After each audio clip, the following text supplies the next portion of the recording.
ഒരു jungle safari ആയാലോ? കാട്ടിലുള്ള ആനിമൽസിനെ നേരിട്ട് കാണുന്നത് അടിപൊളിയായിരിക്കില്ലേ? ഈ പിള്ളേർക്കൊക്കെ ഒത്തിരി ഇഷ്ടമാവും കേട്ടോ ഇങ്ങനെ പോയാൽ.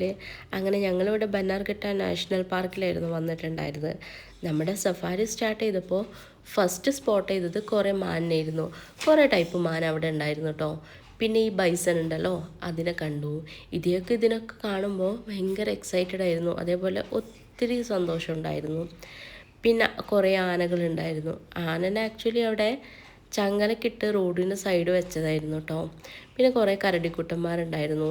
അതിനൊക്കെ ഞങ്ങൾ കുറേ നോക്കിയിരുന്നു. നല്ല ഭംഗിയുണ്ടായിരുന്നു കാണാൻ, ഭയങ്കര ക്യൂട്ടായിരുന്നു. പിന്നെ അതാ ലപ്പേർഡിനെ കണ്ടു. ലപ്പേർഡ് എന്നാണ് അവർ പറഞ്ഞത്. ഇനി അത് ചീറ്റാണോയെന്നും എനിക്കറിയില്ല കേട്ടോ. പിന്നെ കണ്ടത് ലയണാണ്. ആളവിടെ അനങ്ങാണ്ട് ഇരിക്കുന്നുണ്ടായിരുന്നു. ഫുഡൊക്കെ കഴിച്ചിങ്ങനെ റെസ്റ്റ് ചെയ്യാമെന്നാണ് തോന്നുന്നത്. അല്ലെങ്കിൽ എന്തോ സ്വപ്നമൊക്കെ കണ്ട ആളവിടെ ഇരിക്കുന്നുണ്ട്. അങ്ങനെ അതിനെയും കുറച്ച് സമയം നോക്കി നിന്നപ്പം അടുത്തത് കണ്ടത് വൈറ്റ് ടൈഗറിനെയും ബ്രൗൺ ടൈഗറിനെയും. എന്തൊരു സൈസായിരുന്നോ രണ്ടുപേരെയും കാണാൻ. ഉള്ളിലും ഉണ്ടായിരുന്നു കേട്ടോ കുറച്ചധികം പേര്. അങ്ങനെ ഇതിനൊക്കെ റിയലായിട്ട് കണ്ടപ്പോൾ അടിപൊളിയായിരുന്നു. അപ്പോൾ നല്ലൊരു എക്സ്പീരിയൻസ് ആയിരുന്നു കേട്ടോ. അപ്പോൾ അത്രയേ ഉള്ളൂ. അപ്പോൾ എല്ലാവർക്കും ഒരു ഹാപ്പി ഡേ.